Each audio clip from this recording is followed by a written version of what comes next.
जी हाँ मित्रों, आप सभी को नमस्कार। एक्सरसाइज में आप सभी का स्वागत है। मैं हूँ संदीप कुमार। तो हम लोग पॉलिटी क्लास 8 की बात कर रहे थे और आज हमारा लास्ट चैप्टर है अध्याय 10 कानून यानी laws and social justice. Social justice वैसे तो हमारे जीएस पेपर 2 में सोशल जस्टिस एक टॉपिक है जिससे करीब 20 से 25 नंबर के क्वेश्चन पूछे जाते हैं। कभी कभी 2 क्वेश्चन हो जाते हैं, एक 20 नंबर का, एक 10 नंबर का। सोशल जस्टिस का टॉपिक अन्य चीजों के लिहाज से भी काफी महत्वपूर्ण है। जब भी हम प्रीलिम्स की प्रिपरेशन करते हैं तो भी ये टॉपिक काफी महत्वपूर्ण हो जाता है। एसे राइटिंग हो, फर्स्ट पेपर में हमारा समाज से रिलेटेड कोई प्रारूप बनाना हो, तो ये सारी चीजें हमारी मदद करती हैं। इवन अगर थोड़े बहुत टॉपिक को लेकर के चलें तो पेपर थर्ड यानी जो हमारा मेन पेपर थर्ड है, चाहे वो पीसीएस का हो या आईएएस का, दोनों के लिहाज से काफी महत्वपूर्ण हो जाता है। तो चलिए हम इसको देखते हैं। तो देखो, अध्याय 10 में जो सोशल जस्टिस है, सोशल जस्टिस का मतलब ये होता है कि जो रीच होती है ना सभी लोगों की समान, उसी के तहत सभी को समान कानूनी ढांचे के अंतर्गत लाना और सभी को उनका मेहनताना, ठीक है, जो काम करते हैं उसके माध्यम से उनको न्यूनतम वेजेस जो दिया जाता है उसके बारे में बात करेंगे। कानून की नज़र में क्या गैर कानूनी है, क्या गलत है, क्या सभी के लिए कानून समान होता है ना। और जो सोशल जस्टिस के तहत हम कोई डिप्राइवर्ड वर्ग है, जैसे हमने वंचित या हाशियाकरण के संबंधित चैप्टर को देखा था, तो उसी तरह हम इस चैप्टर को भी मिला करके, यानी जो चैप्टर्स है ना, अगर उनको एक में एक को कंक्लूड करके आप तैयारी करेंगे तो आपके लिए ज्यादा बेनिफिट हो जाएगा। इसीलिए हम एनसीईआरटी पढ़ते हैं कि हमारी वो जो चीजें हैं, जो बेसिक चीजें हैं, वो हमारी आराम से सही हो जाए। तो आइए बाजार की एक आम स्थिति को देखें जिसमें कानून बहुत मायने रखते हैं। आपकी निजी जिंदगी हो, है ना, जब भी आप रोड से गुजरते हैं या घर के बाहर निकलते हैं तो कानून अपने काम करने लगते हैं। और कोई भी कानून स्वयं काम नहीं करता। जो कानून का पालन कराने वाले, चाहे वो हमारी ब्यूरोक्रेसी हो, पुलिस हो, कार्यपालिका हो, ये सभी किसी न किसी तरह से कानूनों का पालन करवाने की जिम्मेदारी इनकी आती है। और अगर हम कानूनों को तोड़ते हैं तो आप सभी को पता है उसका दंड, खामियाजा हमें भुगतना पड़ता है। तो उसी तरह आइए एक बाजार में आम स्थिति को देखते हैं। मसाला मजदूरों को मेहनताना का है, यानी जो मसाला मजदूर होते हैं ना, मसाला कौन सा, जो खाने वाला मसाला होता है, उनके जो मजदूर होते हैं, जो काम करते हैं, जो मसाला बनाते हैं, है ना, जिसमें निजी कंपनियां, ठेकेदार, कारोबारी लोग आमतौर पर ज्यादा से ज्यादा मुनाफा कमाने की कोशिश करते हैं।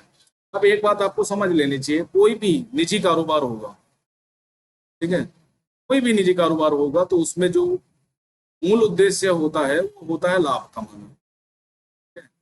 इसीलिए क्या होता है ना कि सरकार ज्यादा से ज्यादा जो सोशल जस्टिस की चीजें हैं, जैसे शिक्षा है, स्वास्थ्य है, वो अपने अंडर में रखकर भी उसका निजीकरण करती है, लेकिन सीमित स्तर पर, है ना। और जहां पर उसको जरूरत होती है कि नहीं, ये चीजें आम आदमियों के लिए प्रयोग की जाने वाली हैं, तो वहां सरकार सब्सिडी देती है, तो उसके माध्यम से सोशल जस्टिस भी हो जाता है। तो यहाँ पर क्या होता है कि जो भी निजी कंपनियां हैं वो लाभ के उद्देश्य को ध्यान में रखकर काम करती हैं। यही कहना था आपके कार्ल मार्क्स का। कार्ल मार्क्स मानता था कि जो कंपनियां हैं और जो उनके लोग हैं, जो उनके मालिक हैं, वो ज्यादा से ज्यादा लोगों को जिंदा रहने के लिए ही वेतन देते हैं और उनका जो ज्यादा से ज्यादा लाभ होता है वो खुद के लिए बचा के रखते हैं। इसीलिए वो क्या करता था, पूंजीवादी अर्थव्यवस्था का विरोध करता था और समाजवादी ढांचे पर अर्थव्यवस्था को चलाना चाहता था। फिर क्या कहा, मुनाफे की चाह में कई बार वे मजदूरों का हक नहीं देते हैं। हम बात है कि जो भी ओवर टाइम ड्यूटी करवाते हैं या कुछ अन्य चीजें करवाते हैं तो उनका मेहनताना नहीं देते हैं। मजदूरों को उनका मेहनताना ना देना कानून की नजर में गैर कानूनी या गलत है। मजदूरों को मेहनता कम ना मिले या उनको वाजिब मेहनताना मिले, इस बात को सुनिश्चित करने के लिए न्यूनतम वेतन यानी मिनिमम वेजेस का एक कानून बनाया गया। मिनिमम वेजेस के अंतर्गत देखो इसमें क्या होता है कि जो हमारा एनएसओ है, नेशनल सैंपल सर्वे ऑफिस है, वो क्या करता है चीजों को, या हमारा श्रम ब्यूरो है, ये सब क्या करते हैं, जो हमारी कई सारी इंडेक्स आती हैं, जैसे हमारी consumer price index, wholesale price index, है ना, इनके संबंध में आंकड़े जुटाता है और ये देखता है कि मजदूरों की स्थिति क्या है और सभी के लिए एक न्यूनतम वेजेस का कानून बना देता है कि मजदूरों को जो उनका बेसिक नेसेसिटीज हैं, यानी बेसिक उनकी जो जरूरतें हैं, जैसे खाना है, ठीक है, बेहतरीन खाना, शिक्षा है, स्वास्थ्य है, ये सारी चीजें उनको आराम से मिल जाए, इतना ये सोच करके न्यूनतम वेजेस डिसाइड किया जाता है। ग्रामीण स्तर का अलग होता है और शहरी स्तर का अलग होता है। इस कानून के तहत किसी भी मजदूर को न्यूनतम वेतन से कम मजदूरी नहीं दी जा सकती। मान लिया एक फिक्स प्राइस कर दिया, क्या, 10,000 पर मंथ, यानी 8 सप्ताह में आपको 6 दिन वर्क करना है और 4 सप्ताह होते हैं, तो 24 दिन आपको वर्क करना है, आपको 4 से 5 छुट्टियां मिलेंगी। उसके अलावा आपको 10,000 न्यूनतम वेजेस तय कर दिया है सरकार ने कि अगर मान लिया कोई भी संस्थान या कोई भी कंपनी होगी जिसमें 10 से ज्यादा लोग काम करते होंगे तो वहां न्यूनतम वेजेस की चीजें आ जाती हैं। तो और हर साल उसमें कुछ ना कुछ बढ़ोतरी की जाती है, कुछ भत्ता दिया जाता है। जिस तरह मजदूरों को सुरक्षा प्रदान करने के लिए न्यूनतम वेतन कानून बनाया गया है, उसी तरह बाजार में उत्पादकों और उपभोक्ताओं के हितों की रक्षा करने के लिए भी कानून बनाए जाते हैं। ऐसा नहीं है सिर्फ मजदूरों के लिए ही कानून बना है, उत्पादक, जो उत्पादक कंपनियां हैं उनके भी लिए भी कानून बनाया जाता है, और जो उपभोक्ता हैं, जो यूज करने वाले हैं, कंज्यूमर्स हैं, उनके लिए भी कानून बनाया जाता है और उपभोक्ताओं की रक्षा के लिए कानून बनाया गया है।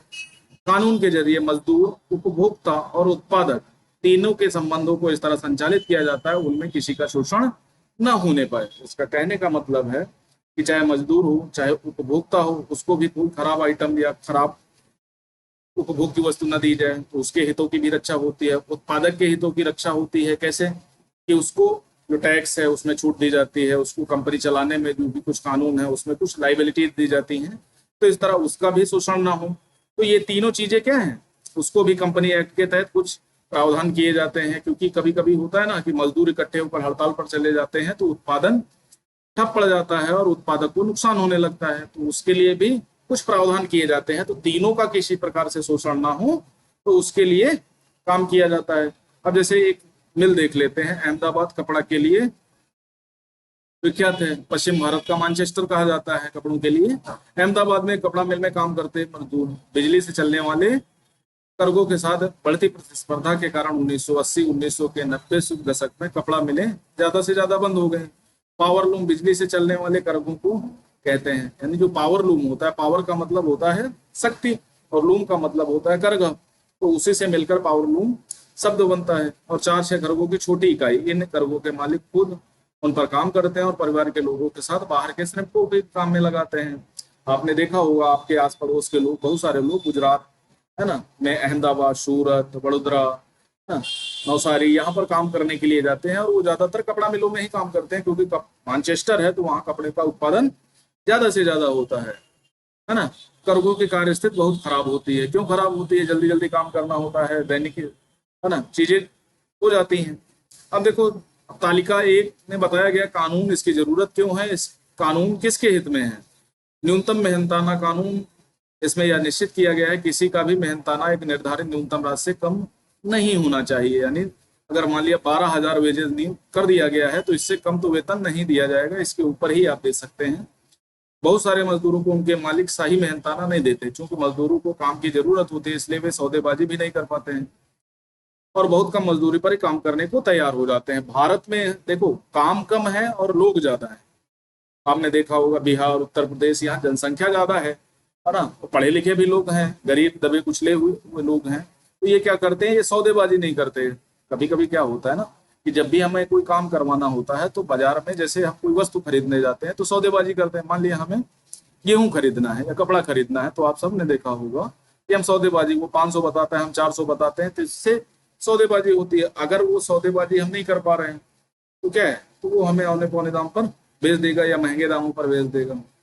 तो इसके लिए सौदेबाजी करने के लिए क्या होगा, अब सरकार ये जानती है, हम सभी जानते हैं कि जो गरीब मजदूर होते हैं, जो श्रमिक होते हैं, वो इतने सक्षम नहीं होते हैं कि वो लड़ाई झगड़ा कर सकें और उनका साथ देने वाला भी कोई नहीं होता। तो इसलिए सरकार उनके लिए काम करती है, उनको सामाजिक न्याय देती है, इसके माध्यम से वो न्यूनतम वेजेस कानून बना करके उनकी एक जो सामाजिक प्रतिष्ठा है, जो काम करने की, उनकी जो खाने पीने की जरूरतें हैं उनको पूरा करने के लिए वो क्या करती है, न्यूनतम वेजेस का एक कानून बनाती है, उसी के अनुसार काम चलता रहता है। अब यह कानून सारे मजदूरों, खासतौर से खेत मजदूर, निर्माण मजदूरों, फैक्ट्री मजदूर, घरेलू नौकर आदि के हितों की रक्षा के लिए बनाया जाता है।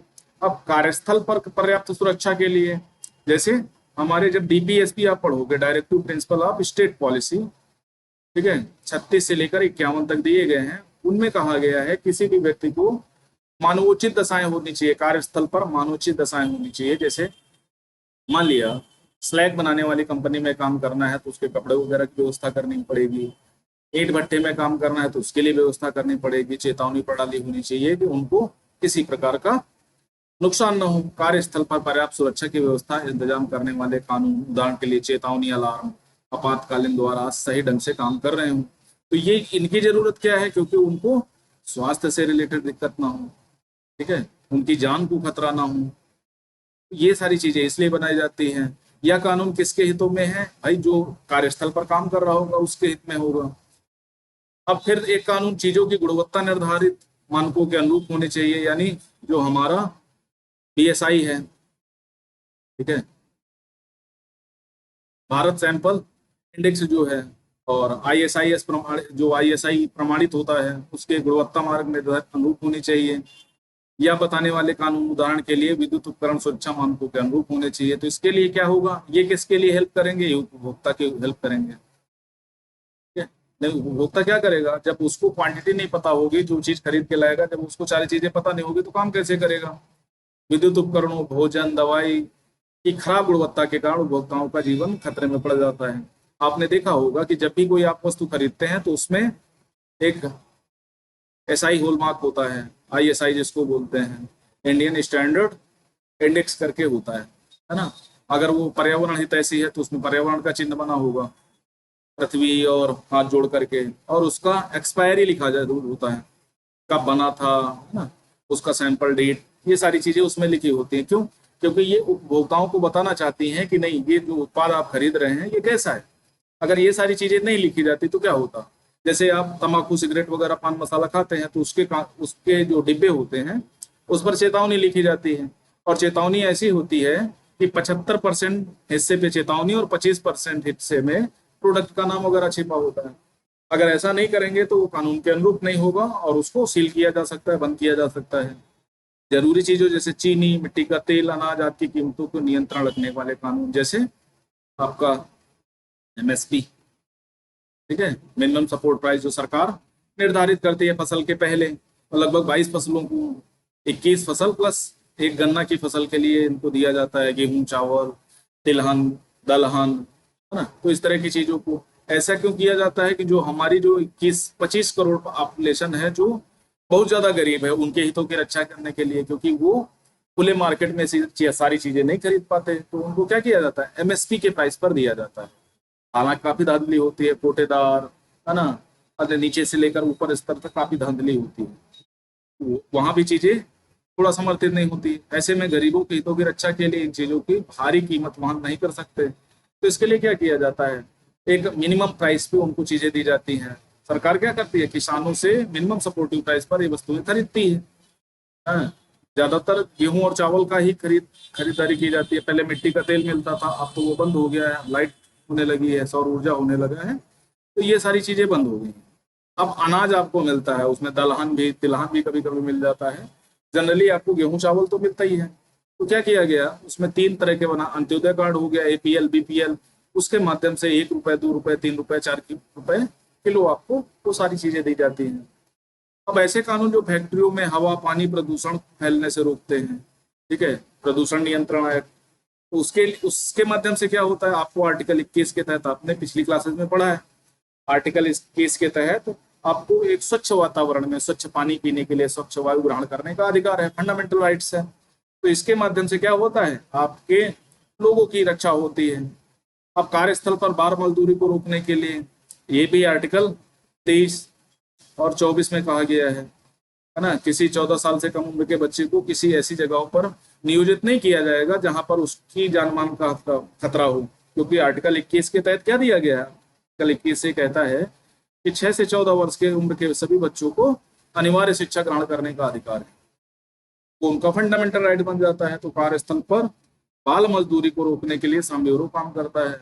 उसके बाद मजदूर यूनियन संगठन बनाने से संबंधित कानून, आपने आर्टिकल 19 पढ़ा होगा, स्वतंत्रता का अधिकार, उसमें संगठन बनाने का अधिकार भी होगा। इससे क्या होता है भाई, संगठन बनाने से मजदूर संगठित रहते हैं, और जब भी कंपनी उनके हितों की रक्षा नहीं करती तो वो संगठितों पर आंदोलन पे चले जाते हैं।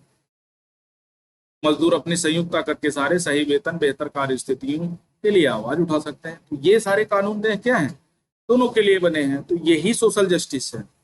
अब देखो, कानून बना देना ही काफी नहीं होता। कानून कहाँ बनता है? संसद में। संसद में कितने सदस्य, अभी हाल फिलहाल में संसद चल ही रही है, संसद का मानसून सत्र चल रहा है। तो यहाँ पर लोकसभा है और राज्यसभा है, और यहाँ दोनों से पास होने के बाद कानून कहाँ जाता है? प्रेसिडेंट सिग्नेचर के लिए जाता है। प्रेसिडेंट पास करता है तो वो कानून बन जाता है। और नहीं, पहले चरण में वो जब पेश होता है तो विधेयक के रूप में होता है, ड्राफ्ट होता है। सरकार को भी यह सुनिश्चित करना होता है कि कानूनों को लागू किया जाए। इसका मतलब यह है कि कानून को लागू किया जाना बहुत ज्यादा जरूरी है। भाई, कानून बन जाएगा, उसको ठीक से इम्प्लीमेंट नहीं किया जाएगा तो क्या सही होगा आपके लिए? जैसे बहुत सारे कानून बने हैं और उनका ठीक से इम्प्लीमेंटेशन नहीं होता तो क्या होता है? जो एजेंसी उसके लिए जिम्मेदार है, वो अगर ठीक से काम नहीं करते तो क्या होगा? तो कानून धरा का धरा रह जाएगा। अब कानून थोड़ी का बोलेगा कि आओ भाई, हमारा काम पूरा नहीं हो रहा है तो हमको बदलो या कुछ करो। तो वो तो लोग करेंगे ना, जो उसके लिए जिम्मेदार एजेंसी होंगी। जब कोई कानून ताकतवर लोगों से कमजोर लोगों की रक्षा के लिए बनाया जाता है तो उसको लागू करना और भी महत्वपूर्ण हो जाता है। मान लिया विवाह से रिलेटेड, विवाह विच्छेद से रिलेटेड कानून बनाया गया है, तो इसमें महिलाओं के हितों की रक्षा करने के लिए ये कानून काफी काम आता है। SC ST एक्ट, ये सारे एक्ट क्या है, इनको बहुत महत्वपूर्ण है इनको लागू करना और इनकी देखरेख करना कि क्या ये कानून सही दिशा में काम कर रहा है नहीं कर रहा है। अगर कानून बना दिया गया, उसको लागू नहीं किया गया तो ताकतवर तो क्या करेंगे? गरीबों का शोषण करते रहेंगे, है ना। उदाहरण के लिए, प्रत्येक मजदूर को सही वेतन मिले या सुनिश्चित करने के लिए सरकार को कार्यस्थलों पर नियमित रूप से निरीक्षण करना चाहिए। अब आइए, आप IAS IPS IRS वगैरह बनेंगे तो क्या करेंगे? निरीक्षण करेंगे। कहीं अचानक से आप पहुंच गए, अभी जैसे वो वेब सीरीज आई है संदीप भैया वाली, ठीक है, तो OIS बन जाते हैं, भट्टे का निरीक्षण करते हैं, तो वहाँ क्या क्या चीजें घटती हैं, कैसे ताकतवर लोग गरीबों का शोषण करते हैं, है ना। पैसा तो उनको ऑनलाइन देते हैं, लेकिन वो ऑनलाइन के सारे रिकॉर्ड अपने पास रखते हैं, जब चाहे पैसा निकाल लेते हैं। तो ये सारी चीजें, ये घटनाक्रम होते हैं और मजदूरों को ये सारी चीजें पता नहीं होती। तो औचक निरीक्षण आपको करना पड़ेगा, अचानक से किसी कंपनी में छापा मारना पड़ेगा और वहां चीजें देखनी पड़ेंगी। और अगर कोई कानून के उल्लंघन करता है तो उसको सजा देनी होगी, फैक्ट्री को सील करना होगा या उस पर जुर्माना लगाना होगा। ये सारी चीजें आप कर सकते हैं।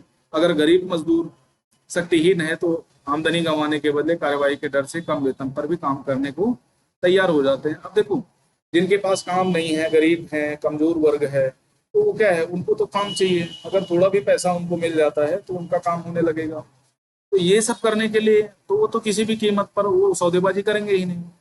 जो उसको मालिक दे रहा है वही उसको अच्छा मान कर रख लेगा। तो अगर कानून नहीं होगा तो लोग उनका शोषण करने लगेंगे, जबरदस्ती भी काम। जैसे पहले क्या होता था, बहुत प्रकार की, जैसे बाल मजदूरी करते थे, है ना, जबरदस्ती काम करा लिया जाता था, खाने के बदले काम करा लिया जाता था, शिक्षा विक्षा से वंचित कर दिया जाता था, कोई अगर उधार ले लेता था तो बंधुआ मजदूर बना लिया जाता था। अगर ये कानून नहीं होते तो क्या ये चीजें कम होती? नहीं होती। मालिक भी इस बात को अच्छी तरह समझते हैं, वे अपनी ताकत का इस्तेमाल करते हैं ताकि मजदूरों को कम पैसे पर काम कराया जा सके। आप अगर ये सारी चीजें आपको देखना हो, किसी ईंट भट्टे पर चले जाइए, वहाँ झुंड के झुंड लोगों को रखा जाता है और कम मजदूरी पर उनका धीरे से खाना पीना हो जाए, यही बहुत बड़ी बात होती है ना। ऐसी सूरत में यह बहुत जरूरी होता है कि संबद्ध कानूनों को क्या किया जाए, बहुत अच्छी तरह से लागू किया जाए। इन कानूनों को बनाने, लागू करने, कायम रखने के लिए सरकार व्यक्तियों, निजी कंपनियों की गतिविधियों को नियंत्रित कर देती है। कोई भी कानून बना है ना, अगर उसका ठीक से पालन नहीं होता है तो जो कंपनी की गतिविधियां होंगी, जो काम चल रहा होगा, उसको सरकार कुछ टाइम के लिए रोक सकती है। क्यों रोक सकती है? ताकि सामाजिक न्याय को सुनिश्चित कराया जा सके। ओके, कानून इसीलिए बनाया था कि सबके जीवन की रक्षा हो सके, सभी को समान सुविधाओं से लैस किया जा सके, उनको किसी सुविधा से वंचित न होना पड़े, उनको कम मजदूरी पर काम न करना पड़े, उनको जबरन काम न कराया जाए, है ना। ये सारी चीजों को नियंत्रित करना ही हम क्या है, सोशल जस्टिस है। इनमें बहुत सारे कानूनों का जन्म भारतीय संविधान में दिए गए मौलिक अधिकारों से हुआ है। भी मैंने बताया, जैसे बच्चों के संबंध में कानून बना, बाल मजदूरी के संबंध में कानून बना, तो ये सारे क्या हैं, ये सब भारतीय संविधान में फंडामेंटल राइट्स में दिए गए हैं। 12 से 35 में आप जो 6 फंडामेंटल राइट्स पढ़ते हैं में सारे कानून दिए गए हैं। उदाहरण से शोषण से मुक्ति का अर्थ है किसी को भी कम मेहनता पर काम करने या मजदूरी के तौर पर काम करने के लिए मजबूर नहीं किया जा सकता। ये कौन सा कहता है? आर्टिकल 23 कहता है। संविधान में यह भी कहा गया 14 से कम उम्र के किसी भी बच्चे को कारखाने, खदान या खतरनाक व्यवसाय के काम में नहीं रखा जाएगा। ये क्या कहता है? ये भी 23 और 24 कहता है। ठीक है। शोषण के विरुद्ध अधिकार जो दिया गया है उसके संबंध में कहा गया है। अब एक कहानी है, जैसे ज्यादातर बच्चे कहाँ काम करते हैं? ढाबे वगैरह पे, टेंट हाउस में, और छोटे छोटे रेस्टोरेंट वगैरह में काम करते हैं जहाँ पर हमारा ध्यान नहीं जाता। टेंट वगैरह में देखा होगा छोटे छोटे बच्चे क्या रोड लाइट सर पे रखकर घूमते रहते हैं। एक तरफ ऐसे बच्चे होते हैं जो शादी का एंजॉय कर रहे होते हैं, मजा ले रहे होते हैं, एक तरफ वो छोटे छोटे बच्चे होते हैं जो सर में इतना भार लादे आपको एंजॉय करा रहे होते हैं और आपका ध्यान उन तरफ नहीं जाता, है ना। और भारत में जैसे बचपन बचाओ आंदोलन, बचपन बचाओ आंदोलन के लिए किसको? कैलाश सत्यार्थी को क्या मिला था?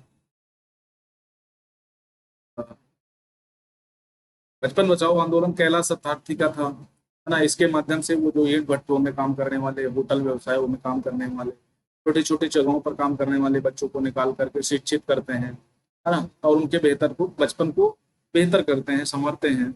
उनके लिए नोबेल प्राइज उनको दिया गया था 2015 के आसपास। तो ये भी आपको याद रखना होगा, इंपॉर्टेंट फैक्ट्स हो सकता है। तो कभी कभी बहुत सारे एनजीओ संगठन उनके लिए काम करते हैं उनको।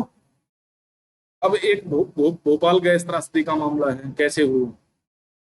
24 साल पहले 2 दिसंबर 1984 को घटना हुई थी। 2 बजे यूनियन कार्बाइड के इसी संयंत्र में मिथाइल आइसोसाइनाइड गैस रिसने लगी, और जो बेहद जहरीली गैस होती है। दुर्घटना में बहुत सारे लोग चपेट में आए और बच्चों में तेज खांसी की आवाज सुनाई दी। कमरे में हल्की रोशनी थी। मैंने देखा पूरा कमरा सफेद धुएं से भरा हुआ था। लोगों की चीखने की आवाजें सुनाई दी, कह रहे थे भागो भागो, है ना। तो ये सारी चीजें हुई। अब ये सारी चीजें देख सकते हो।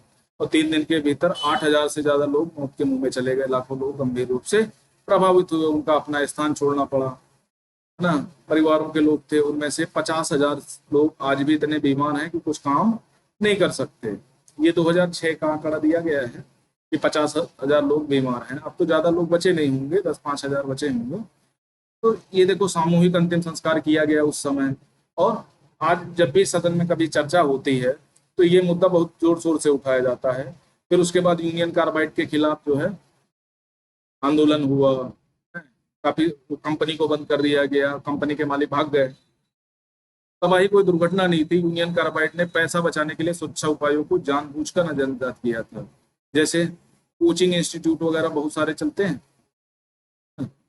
आग लग जाती है, बहुत सारे बच्चों को नुकसान हो जाता है, फायर जो सिस्टम होता है वो पूरी तरह काम नहीं करता है। तो इस तरह से क्या होता है, काफी नुकसान झेलना पड़ता है। तो सबसे पहले कोई भी आपको रोजगार या कोई भी आपको, जैसे अभी दिल्ली में मुखर्जी नगर में घटना हुई थी, हुआ था, जो संस्कृति आईएएस की क्लास चल रही थी उसके निचले फ्लोर में कहीं से शॉर्ट सर्किट हो गया और आग लग गई, काफी बच्चे बीमार हो गए। हालांकि ज्यादा किसी को नुकसान नहीं हुआ, लेकिन ये दिन घटनाएं क्या होती हैं, कभी ना कभी घटती रहती हैं। बहुत सारे ऐसी चीजें हैं, बहुत सारे दिल्ली वगैरह में तो ये आम बात है। लोग व्यवसाय करने लगते हैं और प्रॉपर जो सुरक्षा के सिस्टम होते हैं उन पर ध्यान नहीं देते, और सरकारें भी इस पर ज्यादातर ध्यान नहीं देती हैं, और वही पुराने रिश्ते हुए कानून काम करते रहते हैं, तो समस्याएं ज्यादा गंभीर हो जाती हैं। तो यूनियन पूरी तरह साफ था कि इस महाविनाश के लिए यूनियन कार्बाइड ही दोषी है, लेकिन कंपनी ने अपनी गलती मानने से इनकार कर दिया। इसके बाद कानूनी लड़ाई में पीड़ितों की ओर से सरकार ने यूनियन कार्बाइड के खिलाफ दीवानी मुकदमा दायर कर दिया। 1985 में सरकार ने $3 अरब का मुआवजा मांगा था, लेकिन 89 में केवल $47 करोड़ के मुआवजे पर सहमत दे दी। राजनीति जीवित बच निकलने लोगों ने इस फैसले के खिलाफ सर्वोच्च न्यायालय भी इस फैसले में कोई बदलाव नहीं किया। तो उस समय सरकार ताकतवर थी, सरकार के हिसाब से ही काम होना था। कारखाना बंद कर दिया गया, लेकिन भारी मात्रा में विषैले रसायन वहीं छोड़ दिए गए। ये रसायन क्या करते हैं, रिस रिस कर जमीन पर जाते हैं और फिर धीरे धीरे आने वाली पीढ़ियों को नुकसान पहुंचाते हैं। ये देखो जानवर वगैरह यूनियन कार्बाइड की कंपनी में, ये देखो हमारे यहाँ जब भी कोई घटना होती है ना तो कैंडल मार्च होता है, और कैंडल मार्च खत्म होने के बाद 10 दिन बाद वो सारी चीजें बंद हो जाती हैं। जैसे हाल फिलहाल में मणिपुर की घटना हुई 2013 में, आप निर्भया रेप कांड देख सकते हैं, है ना। तो हम कुछ देर के लिए जागते हैं फिर सो जाते हैं, तो ऐसे सीधे नहीं बदलेंगे। नए के लिए संघर्ष कर रहे हैं, अभी भी उनको साफ पानी, स्वास्थ्य सुविधाओं, यूनियन कार्बाइड के जैसे ग्रस्त लोगों के लिए नौकरी की मांग कर रहे हैं, है ना। तो वो सारी चीजें आज भी चल रही हैं, तो वो भी आज भी दिक्कतों का उनको, उन लोगों को दिक्कतों का सामना करना पड़ रहा है। और सरकारें क्या करती हैं, इन पर दोष मढ़ती हैं, कभी कांग्रेस पर दोष मढ़ते हैं, कांग्रेस भाजपा पर दोष मढ़ती है, भाजपा स्टेट पार्टियों पर दोष मढ़ देती है। तो ये सारी चीजें चलती रहती हैं, ठीक है। और मध्य प्रदेश में उस समय किसकी सरकार थी, ये चीजें जानने की लायक नहीं है, लेकिन फिर भी आपको सारी चीजें पता होनी चाहिए। सरकारें उसी हिसाब से काम करती हैं, सभी सरकारें। फिर क्या हुआ, एक मजदूर की कीमत क्या होती है। अब कीमत जो न्यूनतम वेजेस डिसाइड किया जाता है ना, वो आपकी इंडेक्स के हिसाब से डिसाइड किया जाता है कि आपको दैनिक रूप से कितना खर्चा करना पड़ता है, आपको रहने, खाने, कपड़े पहनने, इन चीजों में। तो उसके लिए बहुत सारी एजेंसियां जिम्मेदार होती हैं। समझना चाहते हैं तो पहले जानना पड़ेगा यूनियन कार्बाइड ने भारत में ही अपना कारखाना क्यों खोला। क्योंकि सस्ते दर पर श्रमिक मिल रहे हैं। तो भारत में ज्यादातर कंपनियां क्यों इन्वेस्ट कर रही हैं, क्योंकि उसको सस्ती कीमत पर क्या मिल रहा है, लेबर मिल रहा है, श्रम मिल रहा है। और श्रम किसी भी कंपनी के लिहाज से बहुत ज्यादा इंपॉर्टेंट है। विदेशी कंपनियों के भारत आने के कारण सस्ता श्रम है। अगर ये कंपनियां अमेरिका किसी विकसित देश में काम करें तो उन्हें भारत जैसे गरीब देशों के मजदूरों के मुकाबले वहां के मजदूरों को ज्यादा वेतन देना पड़ेगा। भारत में न केवल काम करवा सकते हैं, बल्कि वहां के मजदूर ज्यादा घंटों तक भी काम कर पाते हैं। यहाँ मजदूरों के लिए आवाज जैसी दूसरी चीजों पर भी खर्चे की जरूरत नहीं होती। अन्य देशों में, विकसित देशों में जाएंगे तो वहाँ ये चीजों पर बहुत ध्यान दिया जाता है। यहाँ कम लागत पर ज्यादा मुनाफा कमा सकती हैं, इसीलिए उनको क्या किया जाता है। और लागत में कटौती के तरीके खतरनाक भी हो सकते हैं। लागत में कमी लाने से सुरक्षा उपायों की अक्सर अनदेखी की जाती है। कारखाने में भी एक सुरक्षा उपकरण तो सही ढंग से काम नहीं कर रहा था या उनकी संख्या कम थी। 1980 से 84 के बीच में मिक्स संयंत्र के कामगारों को दल संख्या 12 से घटकर 6 की जा चुकी थी, है ना। यानी काम ज्यादा है और श्रम क्या किया जा रहा है, कम किया जा रहा है। 12 मजदूर पहले काम करते थे, अब 6 कर दिए गए, यानी इन 6 लोगों से 12 लोगों के बराबर काम लिया जा रहा है। और क्या किया, सुरक्षा प्रशिक्षण किया, वो 6 महीने से घटाकर 15 दिन कर दी गई। तो कैसे काम करेंगे, ये है ये सारी चीजें। अब क्या करते हैं, सुरक्षा उपायों का क्रियान्वयन कानून बनाने और लागू करने के संस्था के नाते यह सुनिश्चित करना सरकार की जिम्मेदारी है कि सुरक्षा कानूनों को सही ढंग से लागू किया जाए। इस बात का भी ध्यान रखना चाहिए कि अनुच्छेद 21 में दिए गए जीवन के अधिकार का उल्लंघन न होने पाए। अब अगर ऐसा होता तो ये जो कार्बाइड संयंत्र भोपाल गैस त्रासदी हुई, ये नहीं होती। दूसरी बात, पहली बात है भारत में कानून ढीले थे। दूसरा, उन पर कमजोर सुरक्षा को भी ठीक से लागू नहीं किया जा सकता था। ठीक है, सरकारी अफसर पैसा लेकर के वो क्या करते थे, सर पैसा ले लिया, है ना, और रिपोर्ट ठीक से बनाकर नहीं दी।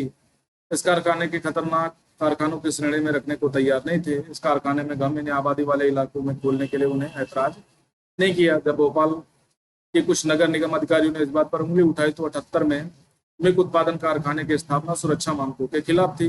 तो सरकार का कहना था कि प्रदेश को भोपाल संयंत्र लगातार निवेश चाहिए ताकि रोजगार मिलते रहे। अब रोजगार कैसे मिला, स्वास्थ्य कानून के हनन के आधार पर। भाई रोजगार मुहैया कराने की जिम्मेदारी सरकार की है, लेकिन आर्टिकल 21 की लोगों के प्राण एवं दैहिक स्वतंत्रता की जिम्मेदारी भी तो हमारे संविधान के तहत सरकार को दी गई है। तो जब ये सारी चीजें दी गई हैं तो ये सब क्या किया जाएगा। तो कोई भी कानून अगर फॉलो करवाना है तो ठीक से फॉलो करवाना है। और कुछ ऐसे अफसर होते हैं जो पैसा ले दे करके सेक्रीफाइस कर देते हैं और बाद में बहुत बड़ी दुर्घटना हो जाती है। जैसे हाल फिलहाल में भी गुजरात में एक पुल गिरा था। तो ये सारी चीजें भारत में आम बात है, गड़बड़ी होती रहती है, क्योंकि सरकारी कर्मचारी अपने आप को तानाशाह समझने लगे। आप भी आईएएस बनने जा रहे हो, आईपीएस करना चाह रहे हो, जब बन जाओगे, अब जैसे ही कुर्सी मिलेगी ना तो आप तानाशाह बनने की कगार पे आ जाओगे। आपको लगेगा कि नहीं, ये जो कमजोर दबे कुचले लोग आते हैं ये हमारी जिम्मेदारी नहीं है, हम इन पर एहसान कर रहे हैं। तो यही चीजें क्या करती हैं, आपके समाज को नुकसान पहुंचाती हैं। तो ये चीजें आपको नहीं करनी है। आपको बेहतर व्यक्ति बनना है तो आपको जो एहसान शब्द है ना, इसको भूलना पड़ेगा और उसकी जगह पर आपको रिस्पॉन्सिबिलिटी शब्द को याद करना पड़ेगा कि जब हमें कोई पोस्ट दी जाती है तो हमारी जिम्मेदारी बनती है कि हम चीजों को सही तरीके से प्रस्तुत करें। जो सही है उसे सही कहें, जो गलत है उसे गलत कहें। सरकार की राय में यूनियन कार्बाइड की से इस बात की मांग करना असंभव था कि साफ सुथरी तकनीक और ज्यादा सुरक्षित प्रक्रियाओं को अपनाएं, क्योंकि सरकार को चाहिए था पैसा। तो इसलिए क्या हुआ, अपनाई जा रही दोषपूर्ण प्रक्रियाओं को बार बार मंजूरी देते रहे। जब कारखाने में रिसाव होने लगा और सबको ये बात समझ में आ चुकी थी कि कहीं कुछ भारी गड़बड़ चल रही है, तब निदेशकों कानून में जो तक नहीं रेंगी रही। ये सारे सिस्टम होते रहे। कानून बनाने लागू करने वाली संस्था के लिए रवैया सही नहीं है। जब कानून का फॉलो करने वाले लोग ही सही नहीं होंगे तो कानून बनाने से क्या मतलब। कानून बनाने से पहले उन पर भी जिम्मेदारी रखनी चाहिए ना। सरकार और निजी कंपनी दोनों की सुरक्षा जांच कर रही थी। हरगिज स्थिति अच्छी नहीं है। जब भारत में स्थानीय और विदेशी व्यवसायी नए नए कारखाने खोलते जा रहे हैं तो मजदूरों के अधिकारों की रक्षा करने वाले सख्त कानून और उनके ज्यादा बेहतर क्रियान्वयन यानी जो इम्प्लीमेंट हो बेहतर तरीके से हो। उसी तरह 1984 में हमारे पर्यावरण की रक्षा के लिए बहुत सारे कानून बने। 1986 का एक पर्यावरण संरक्षण अधिनियम, 1972 में एक वन्यजीव संरक्षण अधिनियम बना वन्य जीवों की रक्षा करने के लिए। व्यवस्था तो और कमजोर थी। पर्यावरण को एक मुफ्त की चीज माना जाता था। किसी भी उद्योग को हवा पानी में प्रदूषण खुली छूट मिली हुई थी, चाहे नदियां हों, हवा हो, भूमिगत पानी हो। पर्यावरण दूषित हो रहा था और लोगों की सेहत के साथ खिलवाड़ किया जा रहा था। इससे क्या होता है, इससे जो हमारा स्वास्थ्य का खर्चा होता है ना वो बढ़ जाता है। भाई लोग ज्यादा से ज्यादा बीमार होंगे तो क्या होगा, हमारे पास जो ह्यूमन रिसोर्स है ना वो कम पड़ता जाएगा। जब ज्यादा लोग बीमार होंगे, ज्यादा लोग दिक्कतें फेस करेंगे तो हमारा ह्यूमन रिसोर्स कम होगा। ह्यूमन रिसोर्स कम होगा तो हम बेहतर परफॉर्मेंस नहीं दे पाएंगे। आपने ह्यूमन रिसोर्स चैप्टर में, मानव विकास चैप्टर में आपने पढ़ा था कि अगर आपको शिक्षा, स्वास्थ्य है ना, स्वच्छ हवा, स्वच्छ पानी, स्वच्छ पर्यावरण नहीं मिलेगा तो आप बीमार होंगे। और जब बीमार होंगे तो आपको कैसे, मनुष्य को ह्यूमन कैपिटल में कैसे कन्वर्ट करेंगे। ओके।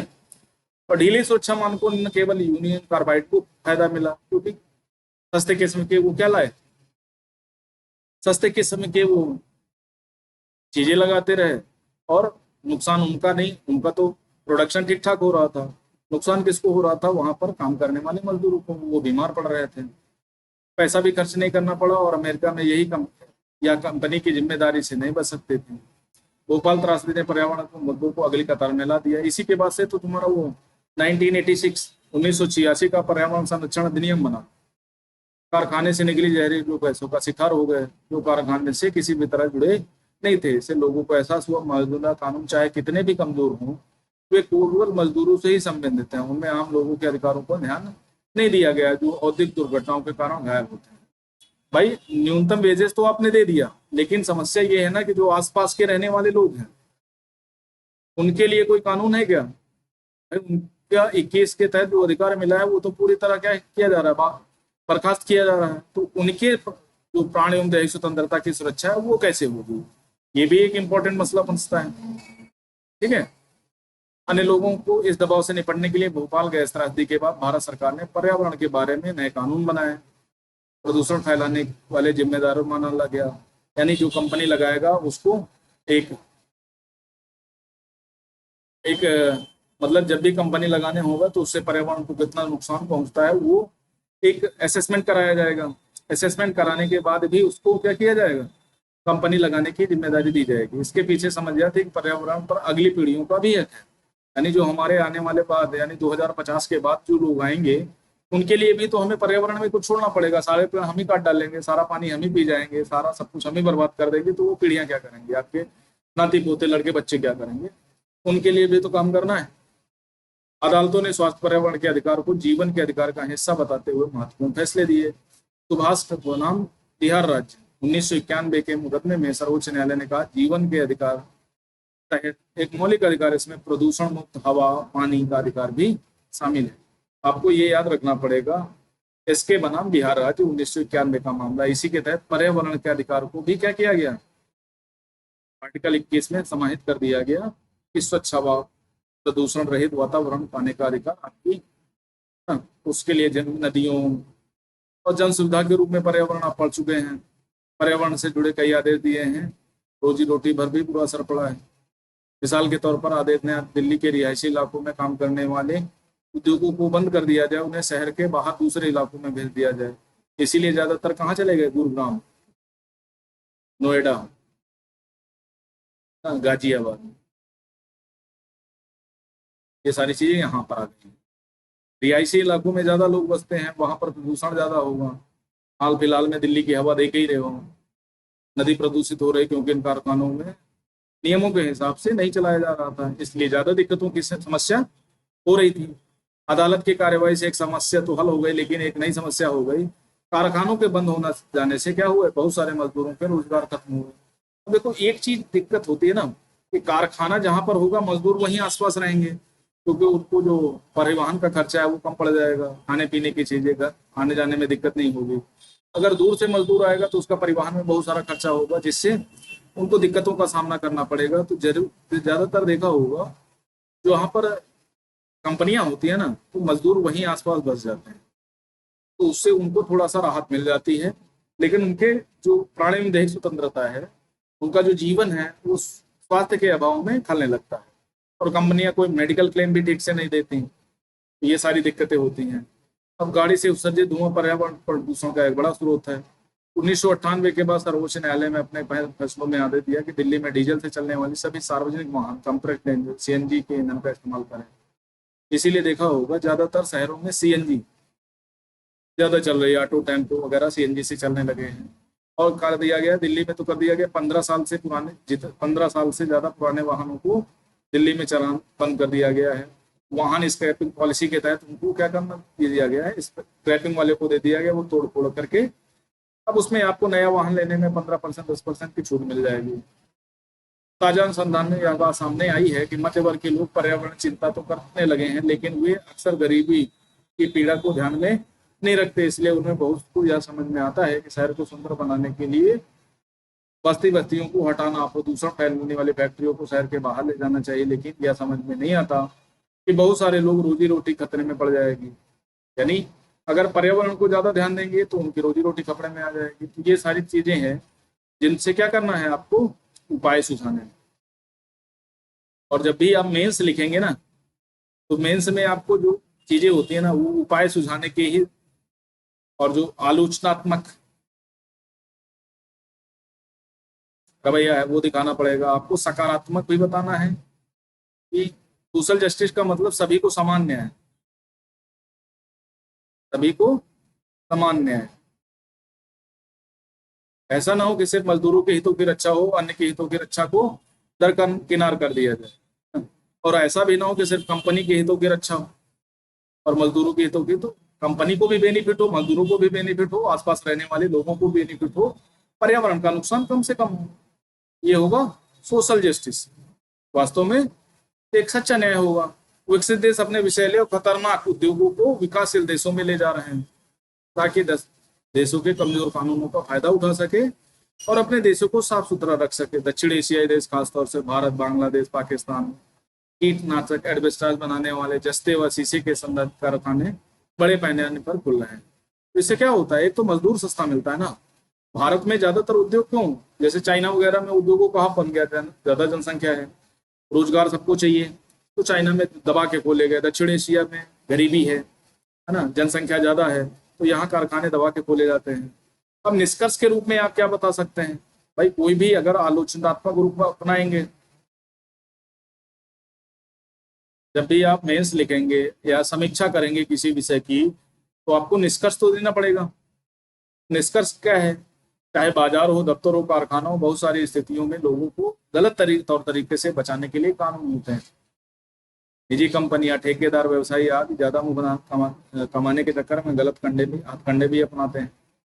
उदाहरण तौर पर कम मजदूरी देते हैं, बच्चों को काम करवाते हैं, काम की स्थितियों पर ध्यान नहीं देते, पर्यावरण का ख्याल नहीं रखते, और इस तरह आसपास के लोगों को भी नुकसान पहुंचाते हैं। अब इसके लिए क्या करना चाहिए, क्या जिम्मेदारी है? जैसे महिलाओं का शोषण बहुत होता है ऑफिसों में, यौन हिंसा होती है, उनके लिए एक सी बॉक्स लगाना। शी बॉक्स का मतलब होता है कि जो भी कार्यस्थल पर कार्य करने वाली महिलाएं हैं, उनको कोई भी शिकायत हो तो वो उस सी बॉक्स में लिख के कंप्लेन लॉन्च कर सकती हैं। सी बॉक्स को रोजाना चेक किया जाएगा और जो भी चीजें होंगी उसको नियमित कार्रवाई की जाएगी। तो सी बॉक्स का काम क्या है, यही काम है कि महिलाओं को कार्यस्थल पर उनके साथ जो यौन हिंसा होती है जो उनको इससे छेड़छाड़ होती है उनसे बचाया जा सके। ठीक है, बात समझ में आ गई ना। तो ऐसे में सरकार की अहम जिम्मेदारी बनती है कि वह निजी कंपनियों के गलत तौर तरीकों को रोकने और सामाजिक न्याय प्रदान करने के लिए क्या बनाए, कानून बनाए, उनको लागू करे, उन पर निगरानी रखे। यानी न सरकार को केवल कानून सही कानून बनाने चाहिए बल्कि उनको सही ढंग से लागू भी करवाना है। अगर कानून कमजोर हो तो उनको सही ढंग से लागू न किया जाए तो भारी नुकसान हो सकता है। भोपाल गैस त्रासदी जैसी घटना दोबारा हो सकती है। इस दिशा में सरकार की तो जिम्मेदारी बनती ही है। आम लोगों को दबाव डालकर निजी कंपनियों और सरकार दोनों को समाज के हित में काम करवाने के लिए बातें कर सकते हैं। आम लोग कैसे कर सकते हैं? वही आर्टिकल 19 आंदोलन, NGO, SHG, self help group, ये सब क्या करते हैं? ये सब काम करते रहते हैं इन्हीं के चक्कर में। और जो पर्यावरण से रिलेटेड बचपन बचाओ आंदोलन में, जैसे बचपन बचाओ से लेकर, है ना, ये सारी चीजें होती रहती हैं। बहुत सारे पर्यावरण के लिए आंदोलन चले, है ना, जानवरों पर हिंसा रोकने के लिए। तो कई प्रकार के ऐसे एनजीओ हैं जो समय समय पर इन चीजों को, इन मुद्दों को उठाते रहते हैं। पर्यावरण एक विषय जहां लोगों को जनहित में दबाव डाला है और न्यायालयों ने भी स्वास्थ्य में पर्यावरण को अधिकार को मौलिक अधिकार के रूप में जीवन का अभिन्न अंग माना है। जैसे आपका एनजीटी का गठन, नेशनल ग्रीन ट्रिब्यूनल, राष्ट्रीय हरित प्राधिकरण, इसका गठन क्यों किया गया? जो पर्यावरण से रिलेटेड जो सुप्रीम कोर्ट पर वर्डन था वो इस पर ट्रांसफर कर दिया गया। अब पर्यावरण से रिलेटेड जो भी मुकदमे, जो भी सूचनाएं, जो भी चीजें होती हैं वो एनजीटी के पास जाती है। एनसीटी उस पर क्या करता है? कानूनी कार्यवाही करता है ना। तो सिविल न्यायालय की शक्तियां किसको मिली हैं? एनजीटी पर। और कुछ क्रिमिनल प्रोसीडिंग के भी। और ये क्या करता है? ये संविधान या नियम कानूनों से बंधा हुआ नहीं है, ये तुम्हारे नेचुरल जस्टिस के जो हमारा प्राकृतिक न्याय का सिद्धांत है उस पर भी काम करता है। यूपीएससी में बहुत ज्यादा इंपॉर्टेंट है। 2010 में इसका गठन किया गया था, एनजीटी का, राष्ट्रीय हरित प्राधिकरण अधिनियम के माध्यम से। ठीक है, तो एनजीटी में एक अध्यक्ष होता है और कुछ सदस्य होते हैं, और चीफ जस्टिस, जो सुप्रीम कोर्ट का चीफ जस्टिस होता है, वो अध्यक्ष बनता है। इसका कार्यकाल लंबा होता है, लगभग 70 वर्ष तक ये लोग काम करते रहते हैं। तो एनजीटी क्या करता है? पर्यावरण से रिलेटेड सारे मुद्दों को समझता है, उस पर न्याय निगमन करता है। आवाज उठानी चाहिए कि स्वास्थ्य पर्यावरण की सुविधा सबको मिले। यानी इस तरह मजदूरों, यानी काम का अधिकार, सही मेहनताना और मानवोचित कार्य स्थितियों का अधिकार। इस क्षेत्र में भी अभी हालत क्या काफी खराब है। लोगों को इस बात के लिए आवाज उठानी चाहिए कि कामगारों के अधिकारों की रक्षा के लिए सख्त कानून बनाया जाए, जहां ताकि सबके जीवन की रक्षा हो सके, सभी को समान न्याय मिले। ठीक है, तो कैसा लगा आपको सोशल जस्टिस का चैप्टर? और कानून, कानून सिर्फ बना देना ही काम नहीं है। कानून बनाने का मतलब उनको ठीक से लागू कराना और निगरानी करना भी सरकार की और उन संस्थाओं की जिम्मेदारी होती है जो संस्थाएं काम करती हैं। अगर कोई विवाद होता है तो सुप्रीम कोर्ट स्तर पर, हाई कोर्ट स्तर पर उनको ठीक से न्याय उपलब्ध कराया जाए। दो मजदूर बात करके पता लगाएं कि उन्हें कानून के द्वारा तय किया गया न्यूनतम वेतन मिल रहा है या नहीं। इसके लिए आप निर्माण मजदूरों, खेत मजदूरों, फैक्ट्री मजदूरों, किसी दुकान पे काम करने वाले मजदूरों से बात कर सकते हैं। मिलता है, बड़ी बड़ी कंपनियां तो देती हैं, लेकिन ज्यादातर छोटे जो कंपनियां हैं वो सब ये सब काम नहीं करते। आज भी न्यूनतम मजदूरी बहुत छोटी सी चीज है, उससे कम ही वेतन पर लोगों को काम करना पड़ता है। ठीक है, विदेशी कंपनियों को भारत में अपने कारखाने खोलने से क्या फायदा होता है? बहुत तरह। एक तो छोटे मोटे कानून हैं, उनसे राहत मिल जाती है। दूसरा, सख्त कानून नहीं है। हाँ, अधिकारी कर्मचारी जो भारत में काम करने वाले हैं, जो निगरानी करने वाले हैं, वो चोर टाइप के हैं। ठीक से असेसमेंट नहीं करते, ठीक से रिपोर्ट नहीं बनाते, जिससे क्या होता है? दुर्घटनाएं होती हैं, सस्ता श्रम मिल जाता है। क्या आपको लगता है भोपाल के सामाजिक न्याय मिला? चर्चा करना है, नहीं मिला। न्याय तो किसी को ठीक से नहीं मिलता, क्योंकि न्याय होना ही नहीं चाहिए, न्याय दिखना भी चाहिए। लागू करने की बात करते हैं तो इसका क्या मतलब है? नियम कानूनों को लागू करने की जिम्मेदारी किसकी है? कानूनों को लागू करना इतना महत्वपूर्ण क्यों है? भाई सोशल जस्टिस चाहिए, कानून को लागू करना पड़ेगा, कानून को बनाना पड़ेगा, है ना। और समस्याओं से निपटना है तो भी कानून बनाना पड़ेगा। कानून बाजार को सही ढंग से काम करने के लिए किस तरह प्रेरित किया जा सकता है अपने जात के साथ, उदाहरण दीजिए। तो उसी तरह के सारे चीजें हैं, इसको आपको देखना है। और कार्टूनिस्ट है जो बता रहा है। ठीक है? तो ये सारी चीजें, उपभोक्ता कौन होता है? जो बाजार से चीजें खरीदता है। जैसे आप किताब खरीदने जाते हो, कॉपी खरीदने जाते हो, कपड़ा खरीदने जाते हो, तो आप उपभोक्ता है। उत्पादक जो वस्तुओं को बनाता है। ठीक है, निवेश क्या है? निवेश जैसे एफडीआई, सुने होंगे, एफपीआई,